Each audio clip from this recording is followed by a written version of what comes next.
again tonight. Woohoo! But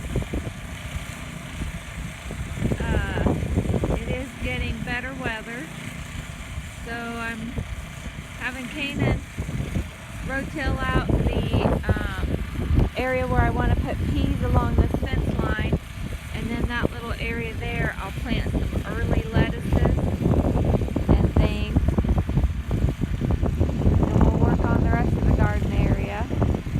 I'll cover that as we do it over time. Here we had some wild raspberries that we had let grow, but the little briars on those would shred your fingertips. It was brutal and totally pointless.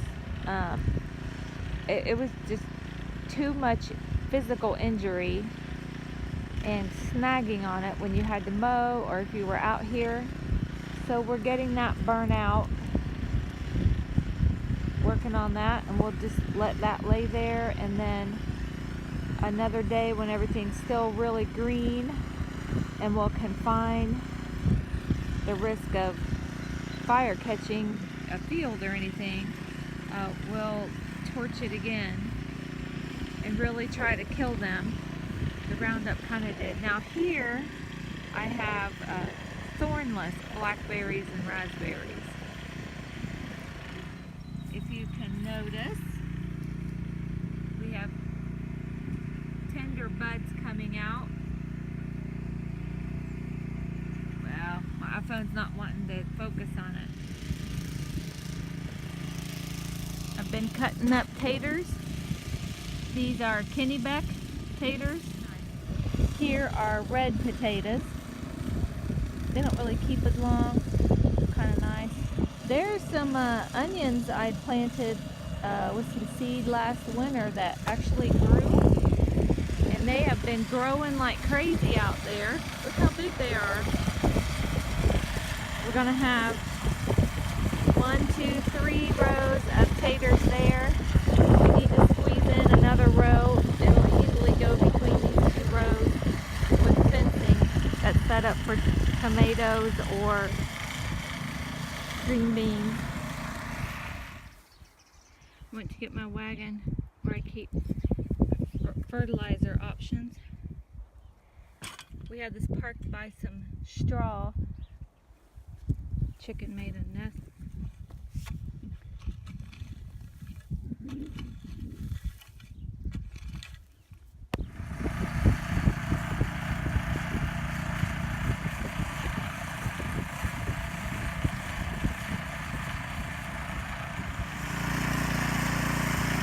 Dad's blending in fertilizer.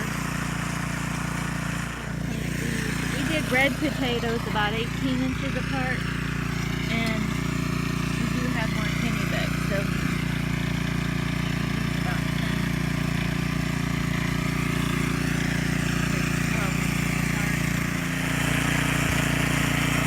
And it's been noisy over there.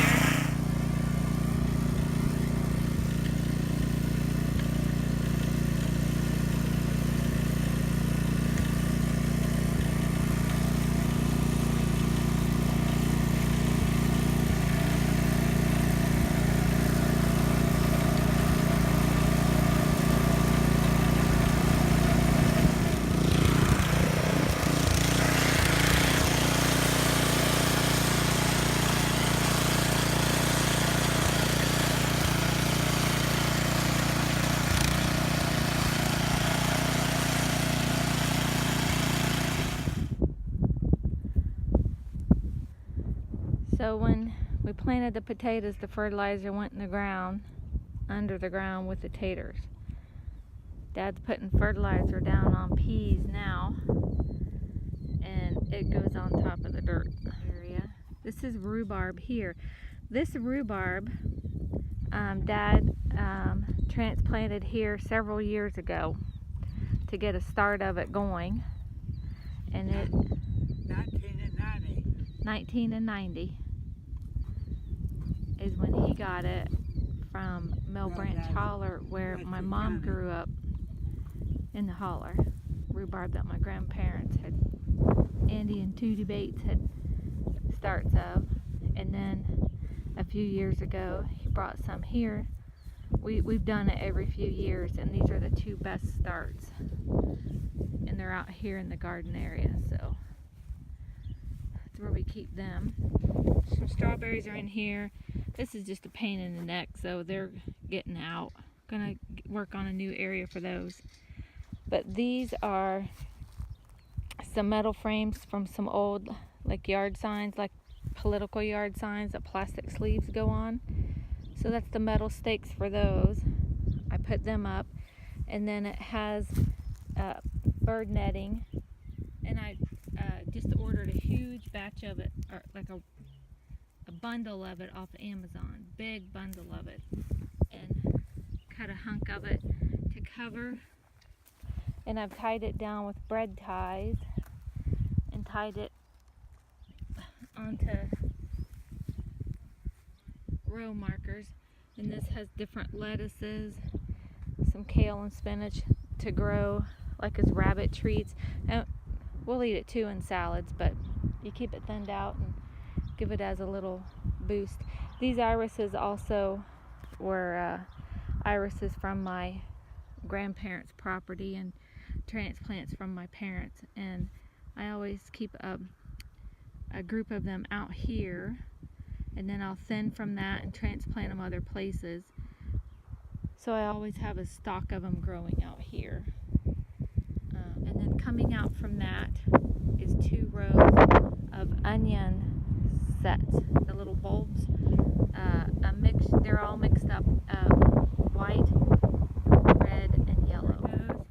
That rotiller we had bought secondhand. It was still pretty new when we had bought it, and Toby is 14, and it's older than him. Sucker still keeps going. Just like Dad still keeps going. So we'll call it an evening. Chase out more chickens from the garden. This is my mule.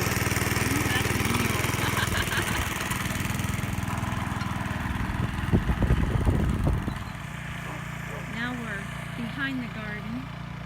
We got barn chores done. Kanan's not feeling too exhausted and was willing to rotill this area up back here.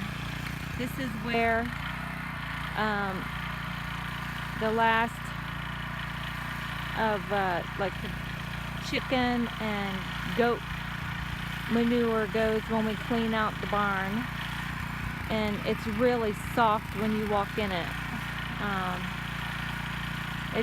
We've got 2 good layers on top of it, and it will be rotilled over to there, because along this edge from there we're going to make a couple small goat pastures out here. And this area here we're going to be planting in this year.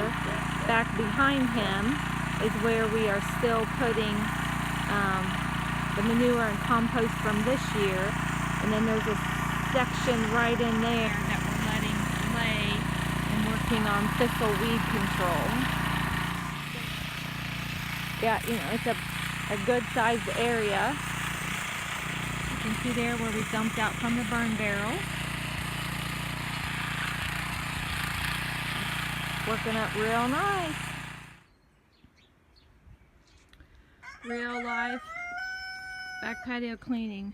I've done a little sweeping. Yeah, that's the temporary marker when my mom passed away.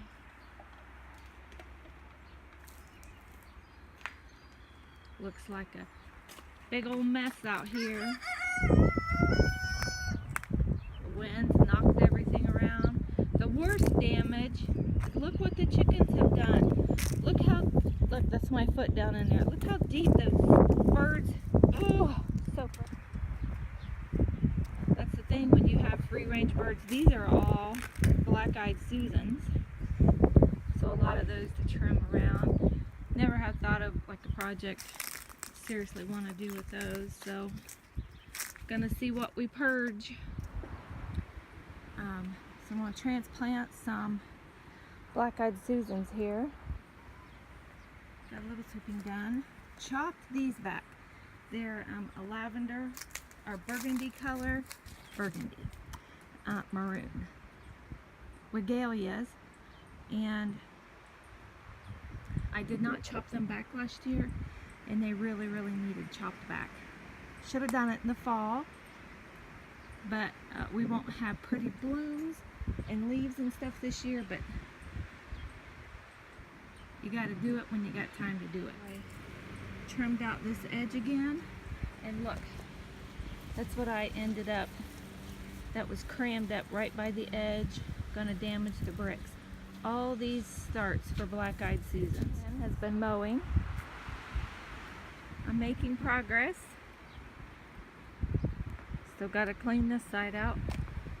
But there's 2 big piles to get hauled off to the compost. And this poor cover has been destroyed in the weather this year, but this side is gas grill and this side is charcoal grill. Free-ranging chickens can be a pain in the butt. Look, they're marching over here like military fashion. And they're walking on the chicken wire. Look at them. Hopefully though it keeps them from making dust bath pits. It motivated me to thin out my plants and really keep spreading them out.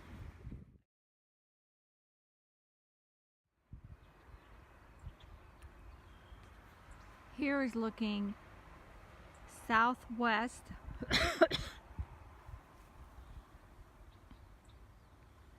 south, southeast, east, northeast,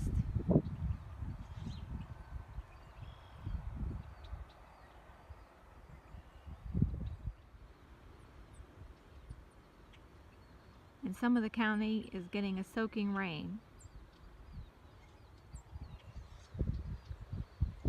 My garden could use a little bit of that soaking rain.